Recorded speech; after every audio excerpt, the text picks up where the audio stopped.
Hey, good morning. Thank you guys for having me here. It's been a long time here in Los Angeles. I shouldn't say a very long time. Came out here a couple times, drove through LA once, stayed a few days. My senior class trip, we were out here. So thank you guys for inviting me out here.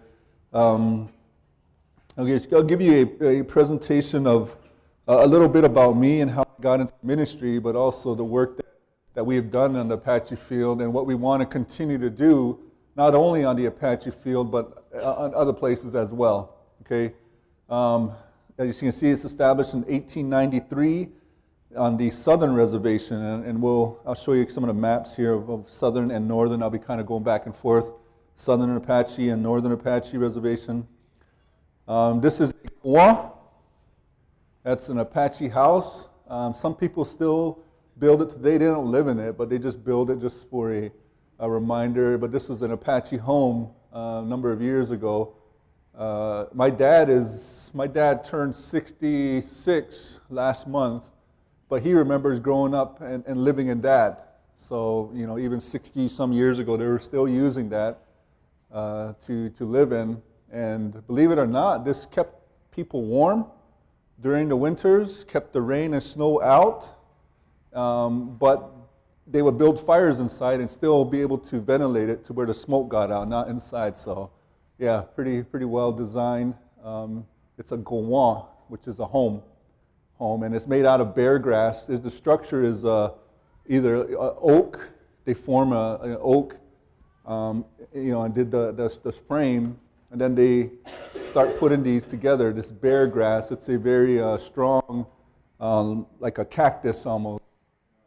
Would put that together and cover it. And sometimes if they were wealthy enough, they would cover it with a canvas or buckskin, and just to insulate it a little more. Who are the Apache people? In De, that's how you say. That's how we identify ourselves. We don't call, speaking to people, we say we're Apache, but in our language, we will say Nde, which is basically means the people.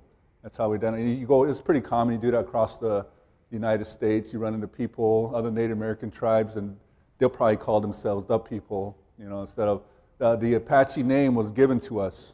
Apache, Pueblos called us Apache. That was the name they gave our group of people because we were their enemy.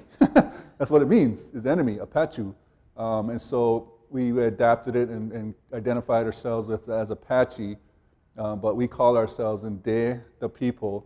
The Navajos call themselves Dene, the Dene. So when you see Dene tribe, they're going back to wanting to call themselves the people. They don't want to really call themselves Navajo. You see, that's a name given to us. And so, like I said, they're kind of taking a step a little further, so they want to call everything in Dene. We're nomads. We traveled. We moved around quite a bit and traveled and followed the food sources. And we were hunters. That was our main source of living, was we hunted our food. Again, that's why we were nomads. We followed the food source. We were gatherers, berries, fruits, nuts, pine nuts, acorn, all of those is what we gathered. And this is what we stored them in. We were also farmers, and we would store, and this is a bird basket. And they made this a pretty big size. Some of them were pretty big sizes, and they stored enough food in there. This was made out of a mulberry bush. The branch of a mulberry, they would peel it, and then there was inside, they would build a frame, and they would interweave the mulberry bush, through it, the bark, and make these pretty big baskets, and they would store their food in it. It was so now we kind of use this as a decoration to have to put up in our cars. We put them up in our cars there. You want them to put them on your wall in your house. So this is a burden basket, but we would store our food in there. The corn, our main food source was corn. We were also traders with, what's going on here? We traded with people, we traded with them and raiders who would steal from one another, go on raiding paths, and fight other people. Do you remember looking at one of the slides? What year did the mission start? Anybody? What's that? Yeah, who said that? Huh? There you go.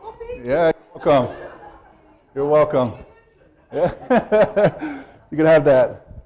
Yeah. No, thank you for having me. Let's see. Yeah, so Apache. So San Carlos Apache Reservation, it was a hub for the Apache relocation program in the 1860s. Bands from the San Carlos Apache, the Sibique Apache, the Chiricahua Apache, Northern Tonto, Southern Tonto Apache were forced to live in San Carlos. Okay, I am White Mountain Apache, and I am part San Carlos Apache. My family, my mother's from the Southern Reservation. My dad is a Northern reservation. But this relocation program was, again, they just forced a lot of people onto San Carlos, a lot of the Apache. And that's why we hear of those uprisings from Geronimo. He didn't want to be stuck down on that reservation. It wasn't his land. His land was more southern Arizona and the mountains of northern Mexico and southern Arizona. And he was like, that's my homeland. You guys are taking me away from my home, and I don't want to be forced to live on a reservation. And the other Apaches felt the same way. And that's why there was a lot of fighting in San Carlos. The Apaches didn't get along with other Apache. We would rather be apart. And so, but it was a hub. San Carlos started as a hub. And today, if you go down to San Carlos, there's many different sizes of Apache people, okay? Just because of the people, all the Apaches who stayed there. There's tall Apaches, light-skinned Apaches, dark-skinned Apaches, short Apaches, round Apaches. So there was just all kinds of people there just because of all the different groups of people that stayed there. And so it was a hub. The Apache Wars, 1849 to 1886, and a tribe was established in San Carlos in 1872. The Fort Apache Indian Reservation, where I'm at, is the White Mountain Apaches. We made peace right away with the Army in the 1860s. Okay, we signed a peace agreement with them. We said we can use our land. They put a fort there on the land, and we told them, we'll help you guys. We'll help you. We were allowed to keep the lands, and we supported the U.S. Army during the Apache Wars. Geronimo was having his way with the U.S. Army, okay? He would lead them away, further away, lead them up into the mountains. They would run out of food. They would run out of water. He knew where all the water was. And so he would just lead the army on this wild goose chase. They would run out of supplies, run out of water, have to go back to resupply again, and they would try it all over again. And they kept doing that for years. So finally, they got pretty smart, and they were like, hey, let's hire some really expert trackers. Hey, we just use those Apaches up in the White Mountain area. And so we got a bunch of White Mountain Apaches got commissioned into the Army and helped out the United States. We were the one that captured Geronimo for them, tracked him down, and they led him right to him, had him arrested, and that's when he was deported then. So we helped the Army during the war. And because of that, people are mad at us, okay? They're mad at the White Mountains because they said, our land is beautiful. I'll show you some pictures later. And they said, you guys gave up right away. You gave up the struggle. We kept fighting. To Alabama first, and then to Florida. And then he resettled in Oklahoma.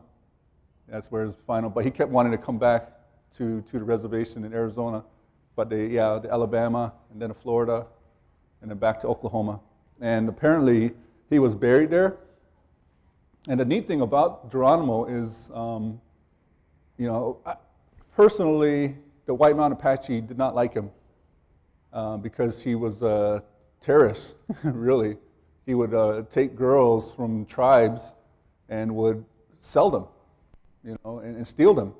And so he wasn't a very good man, and that's why we didn't like him. And there was a story of a gentleman down in Bailes, which is 15 miles south of San Carlos, right by the border of Safford and Thatcher in that place. there was a story of a gentleman there. Geronimo came through the camp. Everyone ran for their homes, and Geronimo came through the camp, and there was this old man sitting outside of his wickiup, his goan, and Geronimo saw that he was drinking some whiskey, and Geronimo asked him, "Hey, can I have some of that? Can I have some of your whiskey?"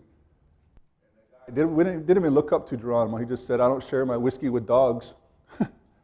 Yeah, so nobody liked him. Nobody liked him. But apparently, he became a Christian toward the end of his life. That's the stories that he became a Christian. There's pictures showing he's sitting under a shade house, teaching Sunday school. So yeah, he became a Christian. There's other Apache tribes, the Jicarilla Apache in northern New Mexico. They're right by the Colorado border. There's the Kiowa Plains Apache in Oklahoma, the Lipan in Texas, and the Mescalero in New Mexico. And most of the Mescaleros are descendants of Geronimo, his band, the Chiricahuas. They're mainly, that's where they settled, in central New Mexico. Language that we speak is Athabascan. There's two different Apache languages. There's the Western Apache, which is spoken by the Tonto, the San Carlos, the Yavapai, and the White Mountain. And my mother is San Carlos, but her dad is Camp Verde, the Yavapai. Okay, so that's who on my mother's side, San Carlos and Yavapai. My dad's side, both of his parents are White Mountain. So I have White Mountain, San Carlos, and Camp Verde or Yavapai Apache. I don't know too much about the Yavapai. That's my goal, is to kind of understand them a little more. I have relatives up there, up in they're like right by Prescott, that area between Prescott and Flagstaff, Sedona. And there's the Eastern Apache, the Jicarilla, Lipan, and Mescalero. And speaking to some people here, you guys are pretty familiar with Francis Uplegger, but he's known as Old Man Missionary. He learned how to speak Apache. He was a German linguist. He was a German pastor, understood, he was just an expert in languages, and that was his gift to the Apache people, was he learned the language and he helped develop it, put all the symbols together. There was a study done by, I forget what group it was, but they were ranking world languages, and ranking 1 being pretty easy to pick up, and then 10 being pretty difficult. Spanish was a 1, pretty easy to pick up, but Finnish was 2. Was a 10. The Finnish language was a 10, pretty difficult to learn. Apache, they said, was about an 8 to learn. It's pretty difficult. But this guy picked it up. He learned how to speak Apache. He wrote the Apache language. He compiled the first dictionary. I don't know how old he was when he came out. He was pretty old when he came out already. Served a number of years in the field.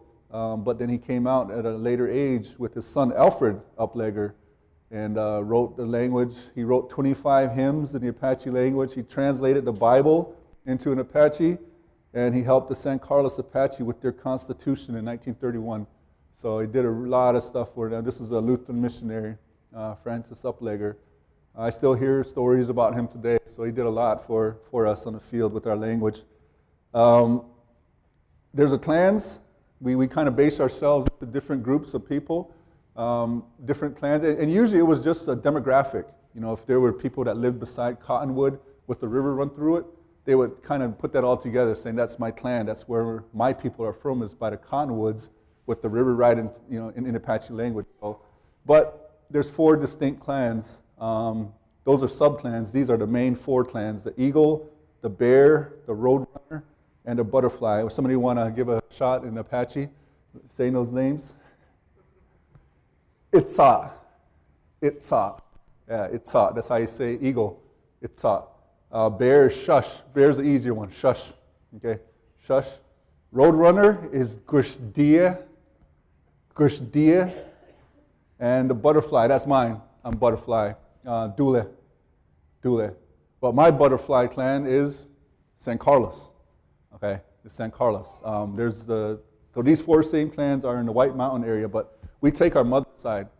We follow our mother. We're a matriarchal society, so my mother's clan is Butterfly. And like I said, there was a long name to it. I'm not sure how they say it, but It's a butterfly clan. The sub-clan is that area that my mother and her ancestors came from. But Dule, my wife's family, is an Eagle. Again, her mother is from the southern reservation as well. So she's an Eagle clan from the southern reservation. And her dad's from the reservation. So my kids are all Eagle clan. All Eagle clan. But my mother's Butterfly clan. Just some of the places that we serve. The typical Apache home in San Carlos is there's 15,000 tribal members. 9,000 that live on the reservation. Okay, so about 7,000 live off the reservation. Usually just jobs. Average U.S. income. This was a couple years ago. 55,000. That's about average. The average Arizona income is 49,000. The average Gila County income, which is where San Carlos is based, is 40,000. But the average San Carlos income is $21,000. And 60% of the residents live below the poverty level with a 65% unemployment rate. So that's who we're serving there. The typical White Mountain Apache home, 14,000. 8,000 reside on reservation. The average Navajo County, which is where we're at, is 44,000.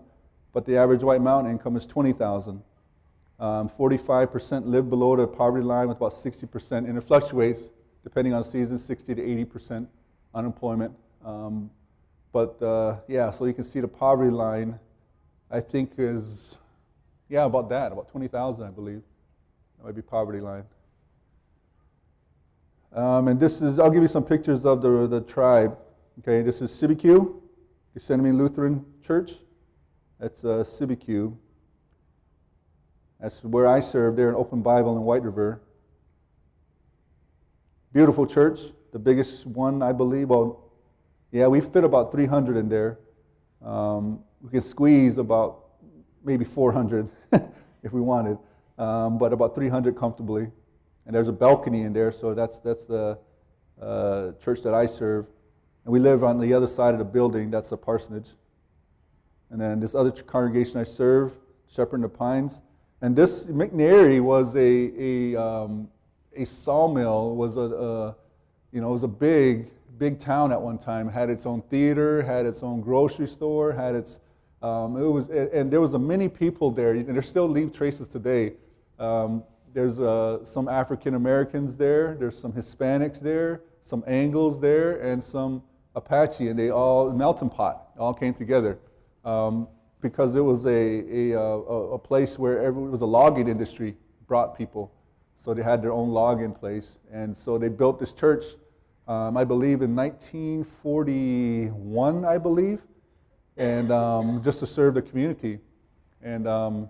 It closed its doors in 1987, and the majority of people then went off the reservation in Pine Top. Pine Top is just real close to this place, maybe about 5 miles away, and so majority of them went there. And so the Lutheran church they leased it over to a Baptist church, and they said we want to have our Baptist services there. So we gave it to them for about 20 years maybe, and then the casinos made a presence on the reservation in the early 1990s. So where the casino is located at, they started building around it, building homes. So a lot of people living in Whiteriver moved up there. And so a lot of our Lutherans were like, hey, we don't want to drive down to Whiteriver. We don't want to go to Lakeside. We want our own church. So we were talking to the Baptist guy who he didn't want to let go of it. And we were just talking to him saying we're going to get some more people and we're going to get that building back. And so in 2009, they started meeting in this church. The Baptists moved out in 2011. Then they went across the road. But I started serving there. This is the other congregation that I serve in 2015. So we average, Open Bible has the most members. We have over 1,000 members there. Average Sunday attendance about 200. And here in McNairy, it's 45 members, and we average about 30 on a Sunday. So pretty, and so Open Bible is established. I mean, we've been there almost 100 years now as a church building. But here in McNairy, we're trying to find our identity. What do we want to offer the community? There's other churches in the community as well, There's a Mormon church, Catholic church, a bunch of Pentecostal churches. So McNary's trying, in the area of why would we want people to come to our church? And so we're in the middle of doing that. There's Eastport Lutheran School. I'm a product of this school. I K to 12, went to school there, graduated in 1995. And so that was my school. There's Eastport Lutheran Church. That was my church growing up. I grew up right across the river, about a mile away. And so that was my home church growing up. And this is my wife's home church growing up, Caney Day. And this white one is the old church. They use it for a fellowship hall now. But that church was where she was baptized. And Pastor Fallon saying one of his classmates, that's where he was serving from the seminary. Quincy Wiley was Apache pastor, and that's where he served. I know the plans I have for you. This was just Jesus knew what he was doing with me personally. Okay, so this is what I thought I was going to do. I thought I was going to fight wildfires, the Fort Apache Hotshot crew. There's me right there in the front. Taken in Elko, Nevada, 20 years ago. And the guy right to my right was the superintendent, Rick Lupia. And he passed away. He died in a wildfire like 3 years after this picture was taken, on a control burn of all things. And it was just like, it was really shocking because he's like the most safest guy out there. He just reminded us every time we were on a fire, we're going to make it home to your family. So be safe. And then, when the fire was, the wind changed and coming toward him, he broke the first rule of deploying your shelter. The first rule is you clear a space out. Clear out the brush from underneath you, then you open your shelter. But he opened the shelter first, then he tried to clear space out, and the wind took the shelter away. So he ended up having to get into a fetal position and found the lowest part, and he got burned a lot of, in his lungs. He survived it, but his lungs were damaged, and he ended up dying from that. So that's what I thought I was going to do. I thought I was going to fight wildfire, make it a career. When I was 15 years old, I was applying for a summer job, and the guy asked me, what's your plans? What do you want to do growing up? I said, be a forestry technician. I want to fight wildfires. And came through here. We had California, got pretty familiar with Northern California. Southern California, we did come to a couple fires. We were in Yosemite for a while, went over to Santa Barbara. Then we drove through here, and right when they built the Staples Center, I went down to the Staples Center yesterday. I haven't seen that in 20 years because we drove by it. They just finished it. When we drove down to Riverside, California, Hemet, there was a fire there. San Bernardino, another fire. But we were used to the Northern California, Quincy, California, Redding, that huge fire there last year. And so, that's what I thought I was going to do. Traveled a lot, went to a lot of different places, and so that's what I thought God wanted me to do. But then somehow this came about here then. Ended up with another crew, God's crew, these guys here. That was my installation ordination day. There's Bill Kessel here on the left. That's Art Ginther's nephew. And there's Howie Moki, and he was the World Mission guy, but now he's the action director. Joel was co-pastor with me at Whiteriver. We had plans, and this guy's really gifted. And, he was going to use his gifts to serve Open Bible and McNary. I was going to use my gifts to serve Open Bible and McNary. All of a sudden, God changed our plans up. He said, you guys think you know what you're doing? Joel, I want you down in Mexico. So Joel took a call down in Mexico, so he's down there now.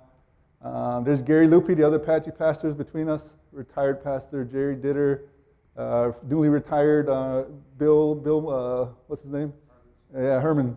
Yep, down there in Gilbert. And then there's District President Buchholz, Matt Lang Bartels, the Apache evangelist, but he was out of ministry now, Francis there, and Paul Shasso and Adam Horneber. And then a guy in the end is really crazy. Spiegelberg's his name.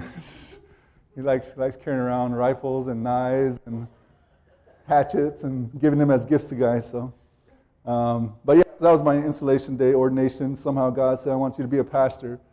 And I didn't think I'd ever be a pastor.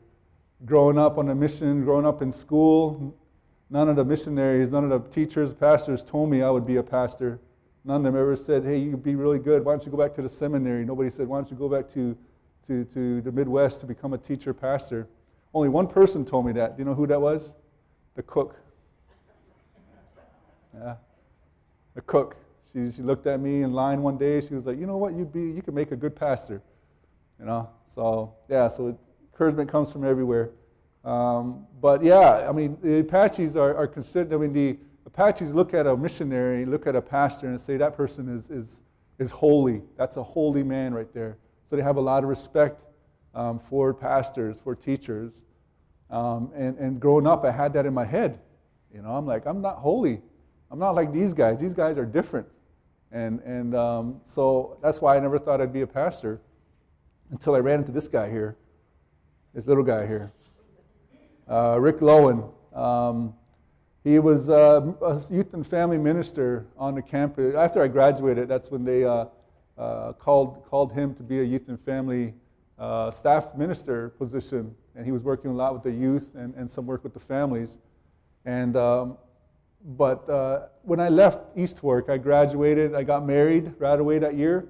Went to Tucson, moved to Tucson, went to school. Thought that's what I was going to do.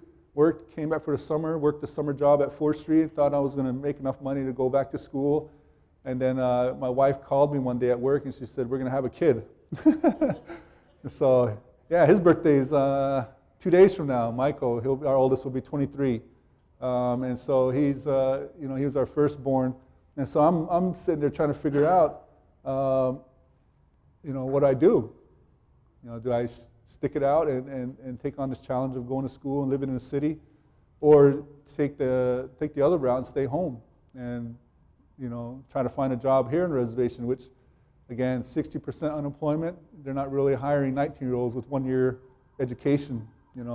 Administration stuff, yeah, they'll hire for. My wife found a job really easily, but not for 19-year-olds, either labor or forestry. Okay. And so I stayed home with Michael the first few months of his life, watched him, raised him at home. My wife went to work. And my biggest job then was just making sure he stayed alive before Mom came back.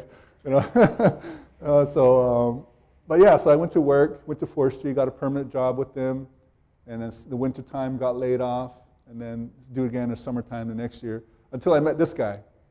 This guy changed everything then. My sister was going to school at Eastwork at that time, and she, was attending school, and this guy kept bugging me over there. And I'm like, hey, who's this white guy, little short white guy? Keep coming up to me. Just leave me alone. I just want to watch my sister play and leave. But he was persistent, and he said, I keep talking to people. This is what I do, and I want somebody to train to take over this. So your name keeps coming up, he said. And so talked to him in 2000, the year 2000. He invited me to a couple of the youth nights they were having, so I did go there. And there was about 50 kids, lined up in the gym, playing basketball, playing cards. And so it was a really neat environment. And then we got serious then in 2000, the year 2000. He invited me to his house. We had dinner and said, you know what, we're going to give you a call. This is the call.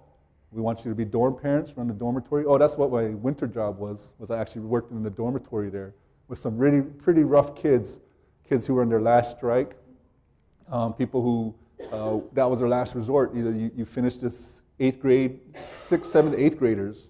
It was a boarding school, and that's where I was working in a dorm.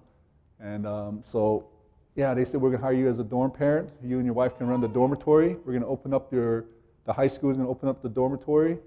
But in the meantime, you're going to take classes in the Apache Christian Training School, in the seminary, the training program.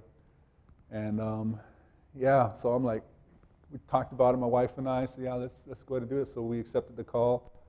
Became dorm parents. I worked in the high school quite a bit. But in the meantime, we were getting our training in the Acts program.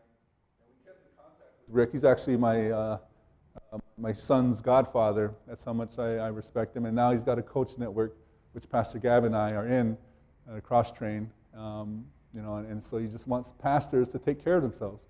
He started working with youth, saw youth really, overcoming a lot of obstacles, facing a lot of obstacles, which affected their spiritual life, which affected their family life. We started looking at parents. Parents are struggling too. started looking at people who were helping out parents. Oh, pastors are struggling too. So he worked his way up. So now he's working with pastors. And so he's just a really great guy, really strong individual. I talk with him. We text each other, and then about once a month we talk, and he helps me. He's like a life coach for me. Here's my family. Michael's our oldest, is the one on the right. He graduated from ALA, went to 1 year of college, and he's just trying to find work right now. Still trying to figure out what he wants to do. So we're having to unplug our Wi-Fi at home quite a bit. But then Marcus is right beside him. Marcus is a junior at Arizona Lutheran. Michael graduated from ALA too. The schooling system on the reservation is very poor. Public school is just a very, very poor educational system right now on the reservation. They continually receive D's and F's as a grading school, and so it's and because of that, they lose their funding from the state then, and they keep cutting their funding, and so now they're having to hire teachers with other schools don't want, which makes it really difficult to teach. And so the other school we opened, East Fork, we opened up the high school again a couple of years ago, but they're not there up to par yet. I mean, my son, if he went there, he would be bored, so we needed a place to challenge him. And Arizona Lutheran is that place now. So both of my sons, my oldest graduated from there.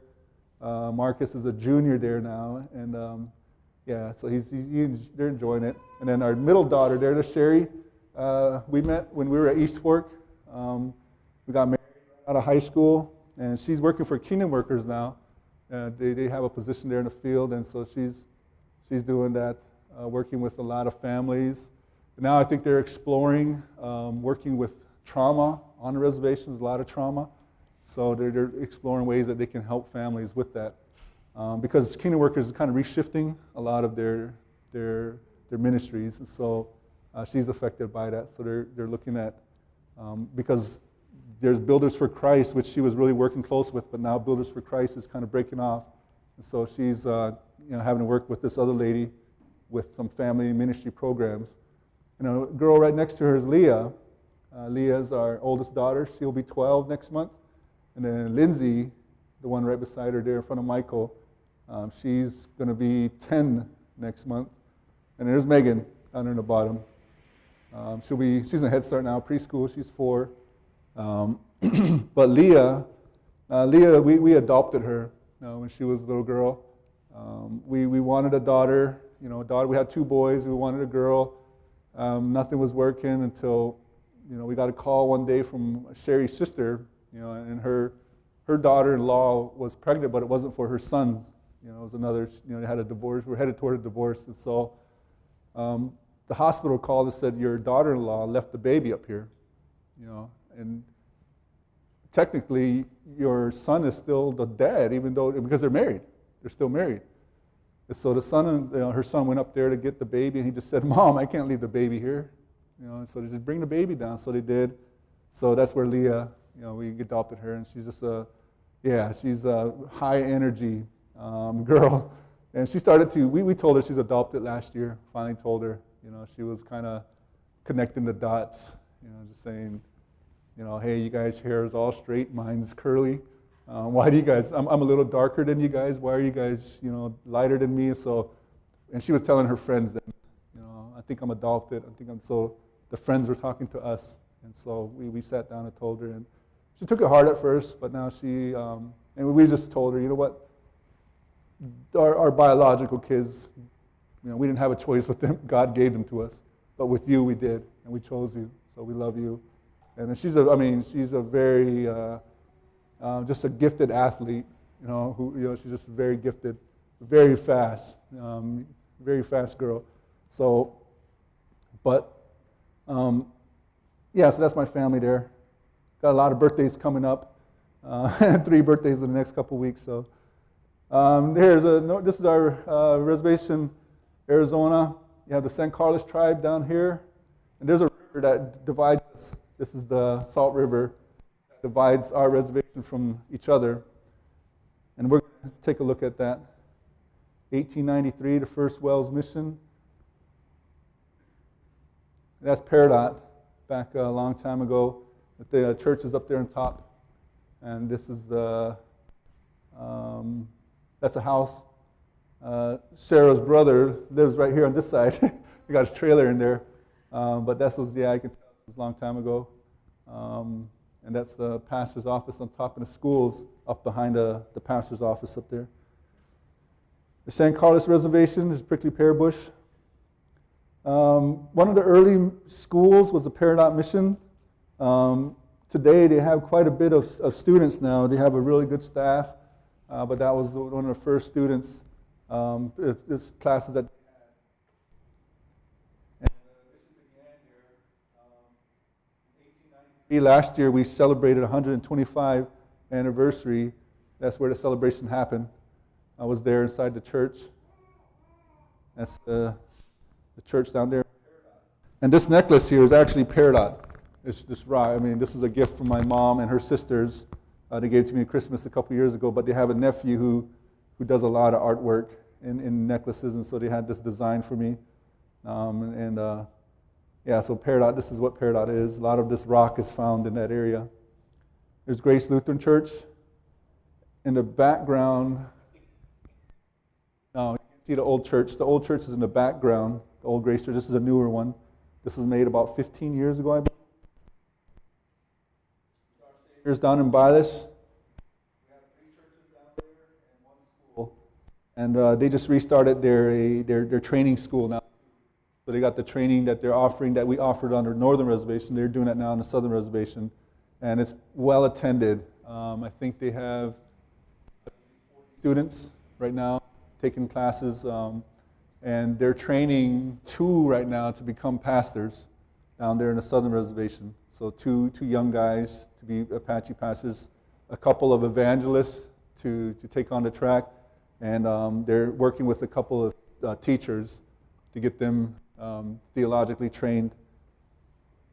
And the northern reservation, there's my hometown. That's taken up behind East Fork, on a mountain behind East Fork, overlooking the town. So the main part of Whiteriver is right over here. This is Whiteriver. And here's East Fork here. There's my mom and dad's house right there. 7 Mile, and this is Canyon Day out here. And then Sibique is way out here, about 45 miles. And McNary is more to the east up here. And that's Gotten Chaw. That's a big tree. Okay. That's where the first missionary set up, 1896. 1896, he came up from, he landed down, met the brothers down in San Carlos. They helped him up to Fort Apache. He met up there the U.S. Army. They gave him some supplies, gave him a chuck box, gave him some tents, and said, we'll send you up to this place in East Fork. Fort Apache and East Fork, just about, let me go back a little. Fort Apache is right, let's see, there's that landfill. So right here, this is Fort Apache. There's a river that runs here, and the East Fork runs through here, and right at the where they meet, that's where the army set up.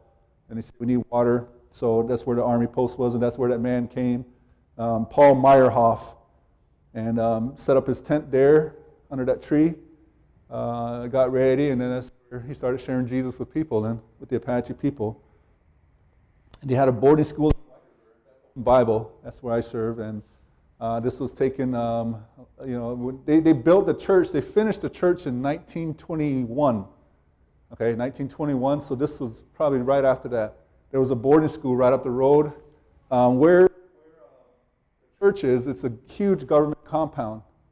When they started holding services in 1911, they were using the government building, a little building, and so that's where they held service.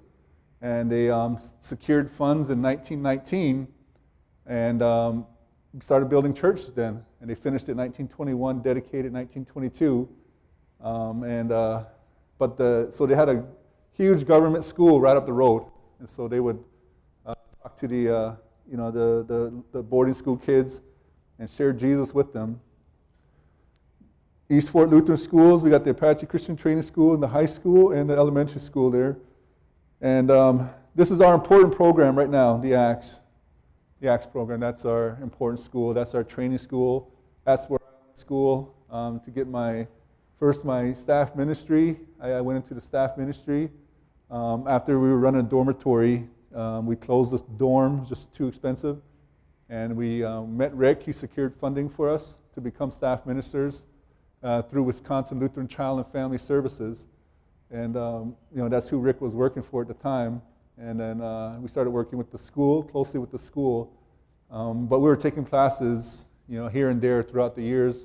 And I dedicated fully in 2012 there at the ACTS program through the pastoral track. Became a pastor. And it was the old nursery. That's what it was before.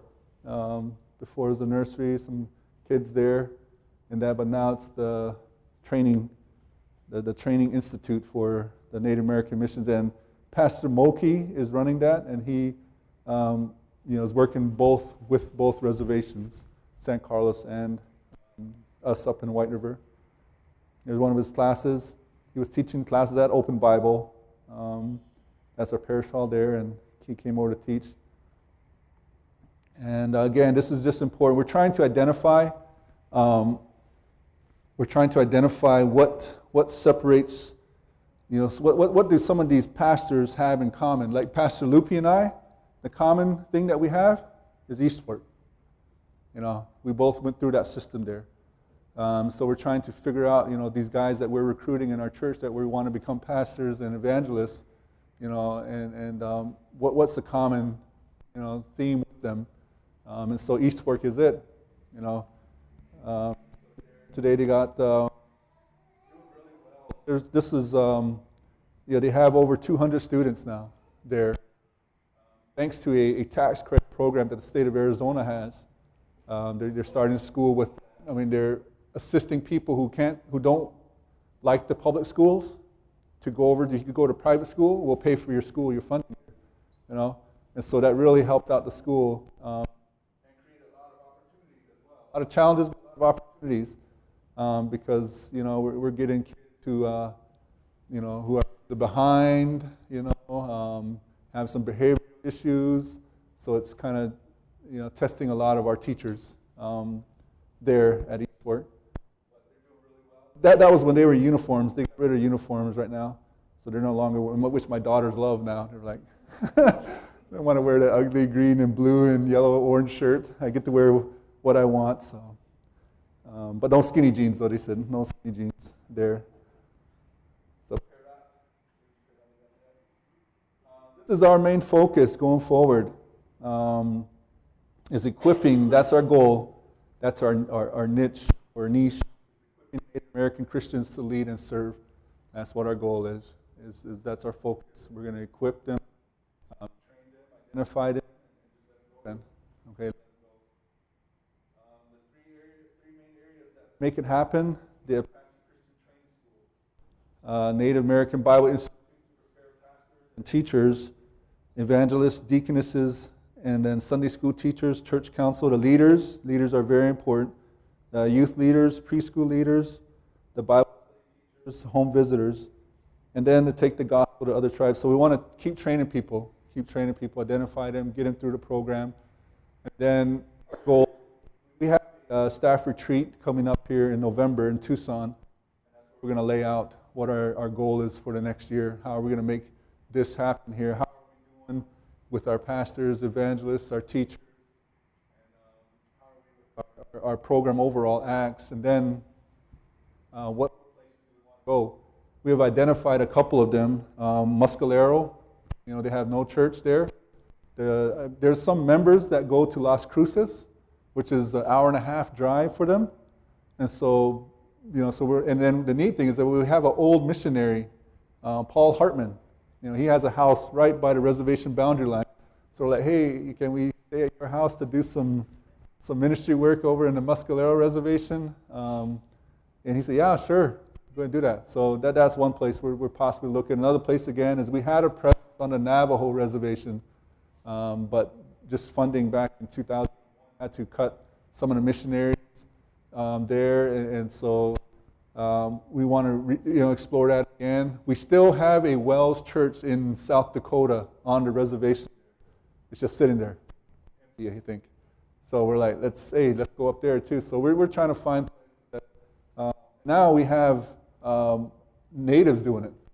We have natives doing it. So and tomorrow I have a Skype with a gentleman in Washington, and he's working right near the Yakima reservation. And so he says, I want to start exploring working with the natives. So so we're going to talk about that tomorrow, figure out how we can do that. How can we help these people? Are we going to have to put people on the ground there? Do we send people up there for a month at a time? Do we send Pastor Lupi up there? Do we send me up there to do help? Be a sounding board to do the groundwork? Do we send teams up there? So those are all things that we have to nail down moving forward. These other tribes. And other tribes we know, other places we know, we're going to be like a sounding board for them, just give them advice, be there as a consultant. There's a couple of people in South Dakota who contacted us and said, we want to do some work here, but they'll do the work, and so they'll just kind of be an ear for them. And so those are different opportunities, but we know how difficult it is. The Apache people, one of our struggles is, there's been this big push in Native America to go back to the old ways. You're indigenous people. So go back. This religion's a white man's religion. This is a white man's book. And that's not who you are. You are from this land. You are a strong people. You have your own gods. You have your own beliefs. So that's a struggle for us. Even in Whiteriver, we have people who are turning away from Jesus and turning to the old ways of life, which they say is the same God we're praying to. Which God doesn't tell us to talk to a girl, because it's mainly is when a girl has her first menstrual period. They have this huge ceremony for her. There's a goddess in the Apache religion, and she's called Changing Woman or Painted Woman, and she's a goddess that the Apache used to pray to. She was impregnated by the sun. The sun is the main god, and he impregnated her through his rays, and she had 2 kids. And so all these 4 are gods in the Apache culture, Apache tradition. And so this goddess, this girl who has her first period, they have this huge ceremony, call it a coming of age ceremony. And they basically treat her like a god and pray to her. And they bring kids to her. They bring the sick to her. And for a brief moment there, she's holy. And so she can lay her hands on these people and heal them. And so that's a struggle, that traditional belief, even with the Apache people, even with the Lutheran Apaches, who've had this religion for over 100 years, they're struggling with it. And so what we continue to use God's word, and we tell them, nowhere in God's word does he tell you there's a goddess named Changing Woman. Nowhere in God's word does it say to pray to him with eagle feathers, to pray to him with stones, to pray to him with pollen, these elements that they use in these ceremonies. Nowhere in God's word does he say his name is Nayan is Yane or Tu Barishchini. Nowhere does he say Yolson. Okay, so we're using God's word, but then they look at God's word and says, oh, there's a lot of things that God didn't put in the Bible that apply to us. Almost like Mormonism, John Smith or Joseph Smith, Joseph Smith was his name. I found that book in the other Bible in the woods. Just like that, they say, well, that's another gospel. And so that's the challenge that we're facing is that traditional religion, going back to who you are. Leave Jesus and go back and turn to this way. So that's a challenge for us. And so we know that going to other tribes, they have their own belief. They have their own way of life. And so like I said, there's this push across Indian country going back to that old way of life. And so, and everything else is, that's a white man's book. That's a white man's religion. But now we have natives carrying that message. And in Yakima is a pretty interesting case because this guy there, this pastor up there, he was saying that they were telling him, just leave those guys alone. Just leave those Yakima alone. Don't bother them. They don't trust us. They don't trust your skin color up there. And so he goes, but you guys, your skin color looks just like them. So we're going to be the ones to do that. I think that's probably what's going to end up happening. Just because that's a barrier already. They look at someone's skin color and say, oh, no, look at what they've done to us. They have the history there. But yeah, so we'll see. But that's the goal, to take that gospel to other tribes. I think there's only like 85, 90%, I think, in Native American communities call themselves Christians. Just identify with being a Christian. 85 to 90% say they're not Christian. Not Christian. Only 10, 50% say they are. So we got a lot of work ahead of us. That's our goal, is to go across to Native American community, go into other community, other tribes. And there's a website there, nativechristians.org. For more information, there's a lot of stuff up here that you can take a look at. Camp dresses and can they take some of this? No, I'm just kidding. No. We got to send it back. No, just take a look at pictures here. They got a couple camp dresses here. Some moccasins, kepun. Ashonk, that's how you say it. Ashonk, ahea, thank you. That's it. Thank you. Any questions? Any questions you have? Yeah.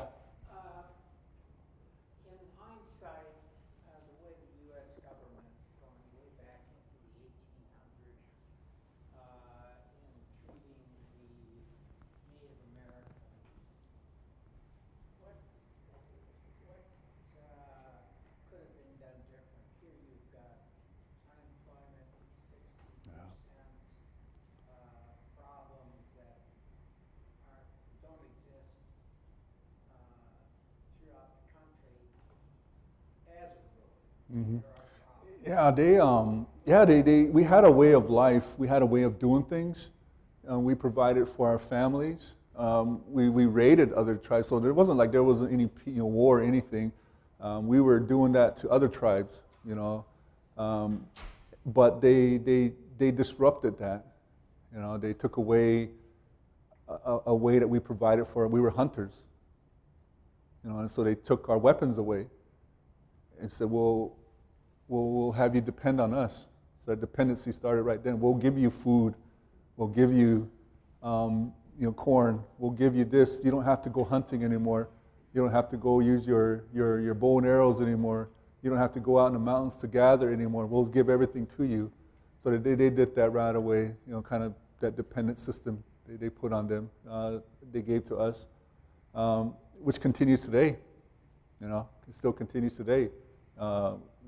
Healthcare, I can just go to if there's a hospital here that's on a tribe, I can go there and get free healthcare, because that's what they promised us. And it's not the best. Hospitals like making money, but this is the public health, and so they could have, especially with the White Mountain, because we did help them. We offered our help to with other tribes, and so maybe they could have trusted us a little more. Say, hey, you guys got your own way of life. We'll just let us use your area, and then we'll be up and out here. You guys keep going down that road. So yeah, I think they disrupted that. They took our guns away, our weapons, and gave us hamburger and beef and sugar and coffee and all that stuff. Alcohol. I have a question. In today's daily news, they brought a big article about casinos. Yeah.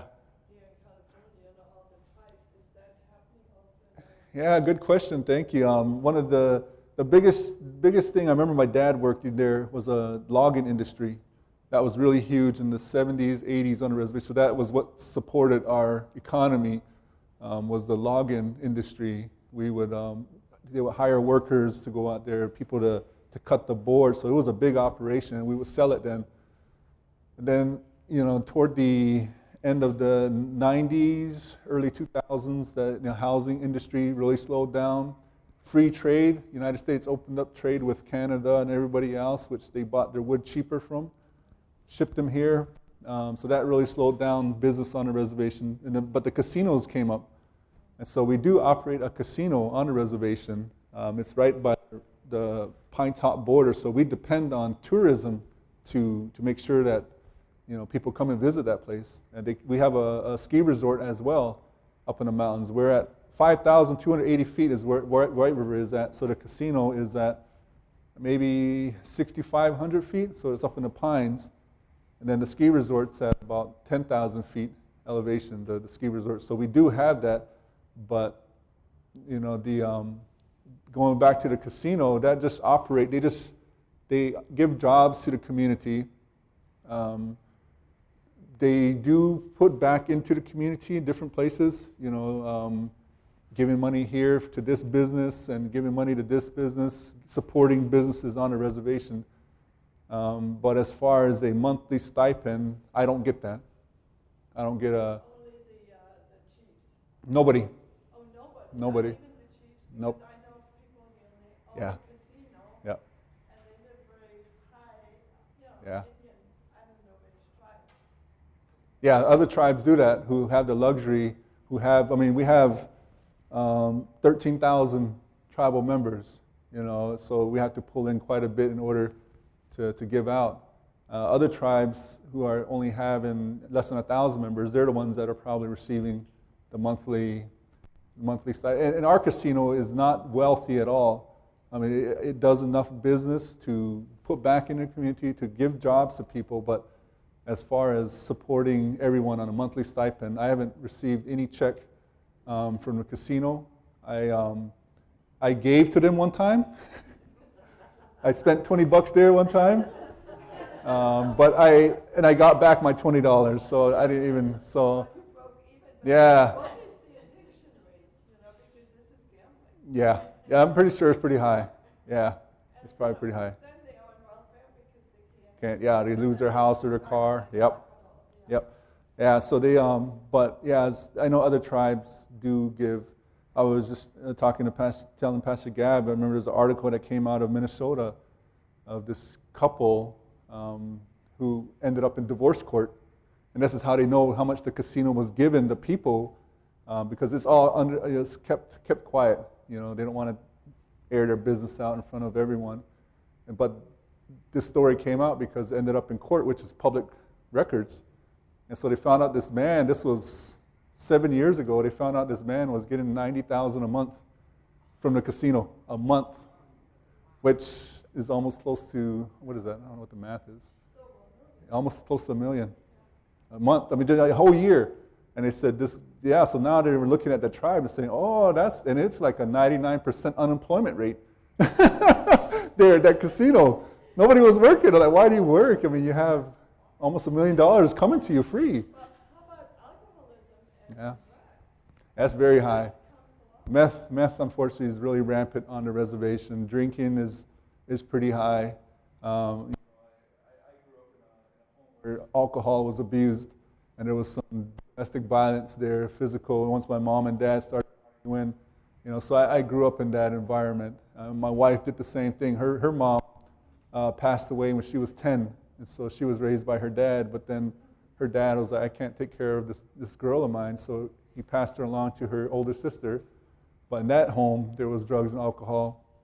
And so both of us grew up in that. And so when we got together, that was what we worked on right away. It was like, we don't want what we had growing up. We don't want that for our kids. And so, it is rampant, though. From our oldest, because we shielded him from a lot of this, and so we wanted him to have a safe place at home, and so we didn't allow him go to neighbors, go to people, just because it was bad. And so it's still like that today. A lot of drugs, a lot of broken homes, a lot of grandparents. You guys were living on a reservation, you'd be raising your grandkids and your great-grandkids, Yeah. And so so that a lot of grandparents are becoming parents, which is a language barrier. A lot of the grandparents are speaking Apache. They're speaking the language, but their grandkids aren't. And so there's that language barrier there between this young person and the old person. And the old person, there was a lot of really great things passed down in the language. Different meanings. You say something, a phrase, it meant a lot in Apache language, and now that's hard because the kids don't understand that, but grandparents still speak it. Mm-hmm. Yep. And so Pastor Lupi, he's serving CBQ, and CBQ is probably 90% Apache language dominant. That's English is a second language there, and that's Pastor Lupi's gift, is he is able to talk Apache and share Jesus in Apache. Me, I don't speak Apache. I understand it. Some phrases I say. My wife does speak Apache, and so again, it's just a language, a lot of language that is lost. Right in Whiteriver, it's probably 60% speak Apache there, but CBQ is about 90. So they're really just a close community. Even little babies are putting me to shame. They're speaking Apache to their mom and dad, and I'm like, oh man, I want to do that. So I'm learning though, but it's the 8th difficult language to learn. So. I have one more question. Is the present administration, are they working with the Indian reservations to bring in jobs? Oh, you mean President Trump? Yeah. I'm not following. I mean, there's so much to find. You're right. No, there's, I think some of the programs that do assist us, he's trying to get rid of. Some of the public assistance, healthcare. Unfortunately, again, 60% unemployment, so a lot of people aren't on public assistance, and they're reducing that. So. It starts with education. Yeah, but it depends. This ceremony that I told you about, it cost about $10,000 to pull one off. With this girl's coming of age ceremony. That's the gifts that you're buying. You have to pay the shaman, the medicine man who's leading the ceremony. You got to pay him, and he's got a group of singers that he has to pay, so you got to pay him pretty good. Then there's a group of dancers, that you got to pay, and then gifts that you want to give to his family. So it's like anywhere from $5,000 to $10,000 to pull one of these off, and so there's no money problem on a reservation because they could afford it. They just put it in different places, and unfortunately, drugs. And alcohol. So does that work? I mean, if she becomes a god, is she capable of doing miracles and all that? No. So it makes her a god. Yeah, a false god. Yep, makes her an idol. Yeah. But they believe it. The people believe it. They don't see it, but they believe it. She's holy, yeah. So that's a challenge. Thank you, some good questions. Any other questions?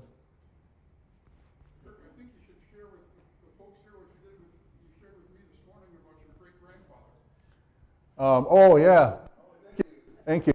I was telling Pastor Found that my great grandmother, she died 24 years ago in 1995, and she was born in 1900. Well, they say she was born in 1900. They lost her birth record, so they said we'll just make your birthday even with the year 1900. So she died at 95, but her dad was an Irishman, full-blooded Irish. From Illinois. Yeah, from Illinois. So he came out to the reservation in the late 1800s and started a business there, working with on a reservation. And so he married a Apache woman, and that's where my great-grandmother came from. So she was half white, half Apache, and Irish and Apache. And so she, but she spoke Apache, no English. She didn't speak English at all. And so she died 24 years ago at 95 years old. And so her daughter, my grandmother, she passed away a few years ago as well. So she was close to 90.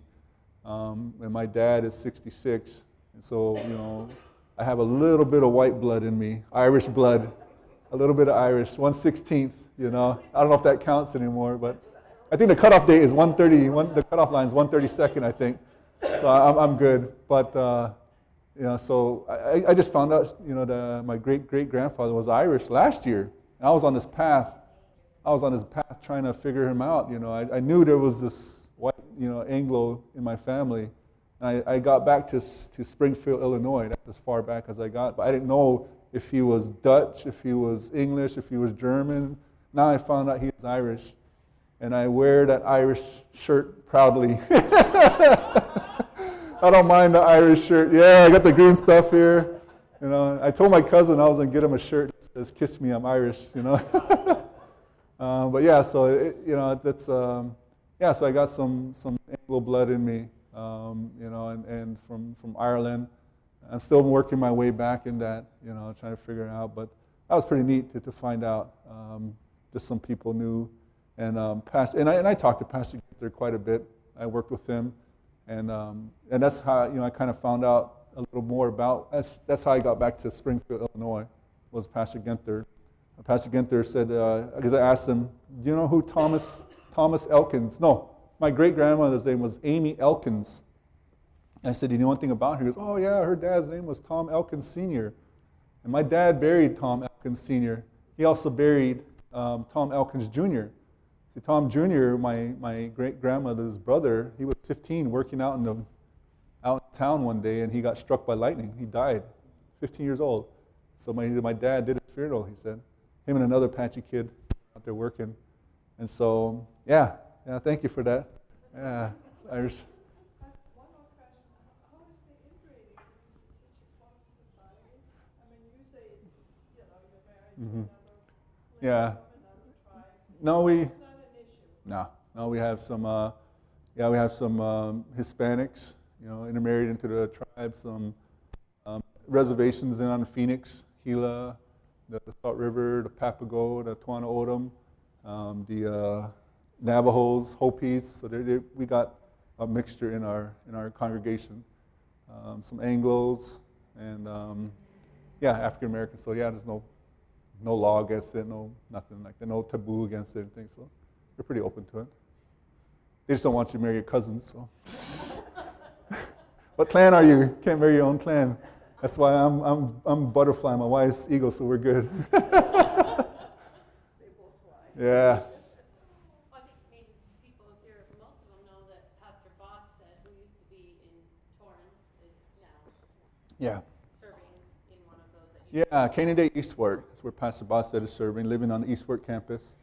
And Pastor Lupi serving Sibique, Gethsemane, and I got the Canaan Day, or I got the Whiteriver and McNary one. So we got the congregations covered.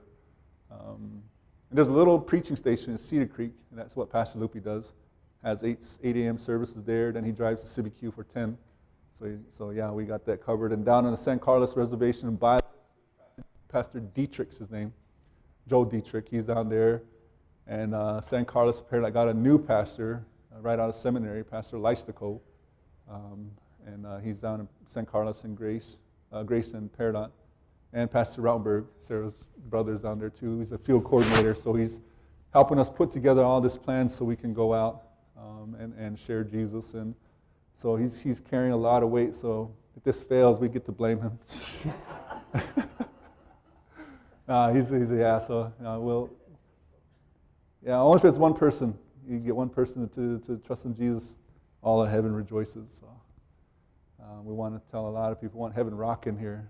All the angels singing and dancing because all these natives becoming Christians. So that's our goal. Thank you guys for having me here. Any other questions? Thank you guys. I'm going to go down to Muscle Beach here. We got some time and I'm going to take. Thank you guys.